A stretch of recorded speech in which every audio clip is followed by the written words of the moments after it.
Baik, terima kasih pemirsa dan masih bersama kami Damai Nusaku yang mengangkat tema yang sangat menarik sekali berkaitan dengan mengumbar aib. Berbicara tentang aib ini barangkali adalah cara kita menyelesaikan masalah dan ternyata tidak menemukan jalan keluarnya, maka kedua belah pihak justru mengumbar aib. Padahal sudah jelas Islam memberikan solusi dalam setiap permasalahan termasuk urusan rumah tangga. Ustaz Joko Turnada akan menjelaskan pada kita. Silakan Bun.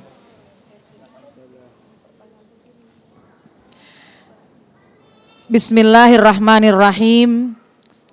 Assalamualaikum warahmatullahi wabarakatuh.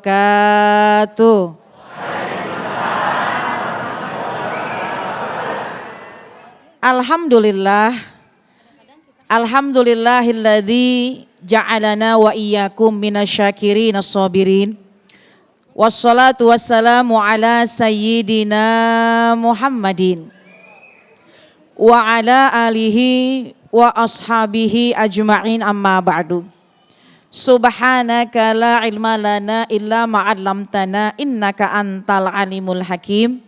Rabbi syrah li sadri wa yassir li amri wahlul uqdatam min lisani yafqahu qawli. Sadaqallahul azim. Yang sama-sama kita muliakan dan yang kita hormati para asatizat, para guru-guru. Ada Ustadz Solmed, kita doakan beliau sehat. Adinda Ustadzah Syifa Nur Fadilah juga kita doakan mudah-mudahan beliau sehat. Ustadz Agung beserta dengan Kak Syasha, para asatizat semuanya, para jamaah sekalian, baik yang hadir di majelis ini, di masjid ini, baik yang mengikuti melalui televisi, insya Allah kita semuanya mudah-mudahan mendapatkan naungan rahmatnya Allah Subhanahu wa Ta'ala. Alhamdulillah, bersyukur kepada Allah kita kumpul di sini untuk menambah kualitas diri kita. Apalagi terkait dengan masalah rumah tangga.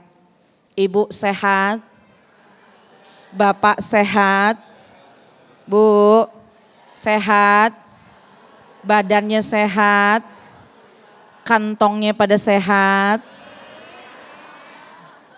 Alhamdulillah, kelihatan memang kantongnya pada sehat-sehat banget. Alhamdulillah. Ketika membahas tentang sebuah hubungan pernikahan, bahwasannya Allah sudah firmankan dalam Al-Quran, di antara tanda-tanda kekuasaan Allah itu Allah ciptakan berpasang-pasangan. Untuk apa tujuannya? Litaskunu ilaiha. Untuk mendatangkan kedamaian. Untuk mendatangkan ketentraman. Ibu dulu sendiri punya masalah disimpan aja. Enggak ada teman cerita. Bapak juga ketika masih sendiri, masih bujang. Punya masalah disimpan sendiri, mau cerita bingung sama siapa. Tapi ketika menikah, litaskunu ilaiha. Allah jadikan berpasang-pasangan halal dengan menikah, yaitu untuk mendatangkan kedamaian. Pulang enggak cerita pun, pulang lagi muka kita, lagi kita capek ngelihat wajah pasangan kita, adem lagi hatinya. Itu dulu apa sekarang? Dulu dan sekarang, betul apa enggak? Meskipun mungkin kalau dulu pulang-pulang mah ada pujiannya, dipandang dulu pasangannya, dipandang dulu istrinya, cakep banget bini saya. Kalau sekarang masih begitu apa kagak? Pak dengerin Pak, kagak katanya. Kalau sekarang juga masih dipandangin Bu, cuma ada tambahan kalimatnya, cakep banget bini saya, mana ada rempelan di wajahnya jadi makin cakep. Ada kerutan di wajahnya, alhamdulillah. Litaskunu ilaiha, Allah jadikan kita punya teman bercerita. Untuk apa? Untuk mendatangkan kedamaian. Jadi sesungguhnya kalau orang menjalankan sebuah pernikahan dengan sesuai dengan aturannya Allah, tidak akan pernah menemukan sebuah kegagalan. Dan insya Allah tidak akan menemukan sebuah kesusahan. Kenapa? Karena Allah jadikan manusia bisa menikah halal, yaitu karena memang untuk menambahkan kedamaian dalam hidupnya. Cuma kadang-kadang ini manusia tidak memanfaatkan hal seperti itu. Yang paling sering kita dengar, meskipun mungkin agak klise, tapi ini benar adanya, di antara tanda-tanda untuk kita mendapati kenyamanan, suami, istri, laki, bini biar sering ngobrol. Biar banyak komunikasinya. Kira-kira Bu, kira-kira Bapak lebih sering ngajak Ibu ngobrol apa lebih sering lihat HP? Pak curhat. Pak, kira-kira Ibu kalau udah beberes, rapi, biasanya lebih sering mijitin Bapak apa megang HP? Tuh, curhat juga. Ya, alhamdulillah handphone banyak manfaatnya, tapi hati-hati. Terkadang alat komunikasi tersebut bisa mengurangi komunikasi antar pasangan suami istri. Betul apa enggak? Laki di situ, bini di situ, 2 jam duduk bareng kagak ada yang ngobrol. Nih hati-hati. Padahal kalau kita memanfaatkan alat komunikasi dengan yang baik, kita menggunakan komunikasi pasangan, maka insya Allah tidak akan ada kerenggangan dalam rumah tangga. Cuma kadang-kadang yang namanya komunikasi suka dikhawatirkan. Pengen ngobrol sama pasangan udah takut duluan. Bu, Pak, Bapak pulang kerja, Bapak pulang aktivitas capek banget. Pengen cerita sama Ibu. Pulang-pulang telat 5 menit. Dalam hati Bapak pulang pengen cerita sama istri. Pulang sampai rumah telat 5 menit, pertanyaannya banyak banget. Kok telat? Dari mana aja? Tadi kemana aja? Atau bahkan kadang-kadang ada seorang suami yang mungkin ingin memberikan nasihat, memberikan masukan kepada istrinya. Pengen deh mah kamu pakai hijab, pengen deh mah kamu mah biar lebih rapi, pengen deh mah kamu lebih baik lagi. Suami baru mau ngomong, mah kadang-kadang istrinya udah matanya melotot.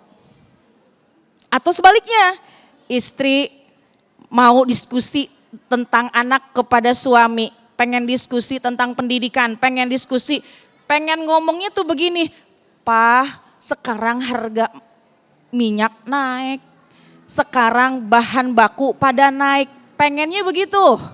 Curhat dan pengen diskusi sama suami, baru kita bilang, Pak udah pada naik nih, tiba-tiba Bapak bilang, emang duit kemana aja kemarin? Emang tuh duit dipakai buat kemana aja? Boros banget, betul apa enggak? Emang begitu Pak? Enggak katanya.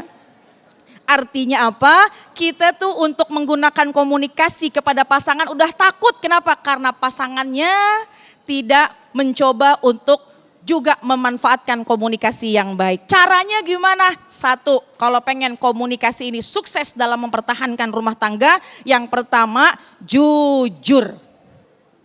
Jujur, karena kalau jujur akan menunjukkan kepada kebaikan. Kata baginda Rasulullah SAW, kalian berjujurlah dalam berkata, iyakum bisidqi, wahai kalian milikilah sifat jujur, fa inna sidqa yahdi ilal birri, karena yang namanya kejujuran akan menuntun kepada kebaikan. Jadi jangan ditambah-tambahin, jangan dibumbu-bumbuin. Tentu juga lihat bagaimana ketika kita mau komunikasi, lihat juga waktunya. Jujur itu nomor 1. Yang kedua, bagaimana supaya komunikasi kita lancar dalam pernikahan. Yang kedua, coba pasangan satu dengan yang lainnya bisa merendahkan volume suaranya. Bu, Pak, kira-kira kalau di rumah yang paling kencang suaranya siapa? Pak, Bu, kira-kira yang paling kuat volumenya siapa? Pak, Ibu enggak ngomong cuma bilang. Masing-masing bisa kita introspeksi. Kalau komunikasinya baik dengan merendahkan suara, saling menghargai, maka insya Allah adem jadi komunikasi antar pasangan suami istri. Dan yang ketiga, ingat kita juga harus melibatkan Allah dalam hal semacam ini, memperbanyak berdoa supaya pasangan kita adem hatinya, kita ajak ngobrol adem, maka insya Allah rumah tangga kita terjalin baik atas dasar komunikasi yang baik. Amin ya rabbal alamin. Wallahu a'lam bishawab. Terima kasih Bunda, itulah tadi pemirsa yang dirahmati Allah, sangat jelas sekali bahwa tidak mungkin kita lepas dari masalah dan ternyata tadi telah dijelaskan kepada kita justru pemicu yang paling awal adalah masalah komunikasi.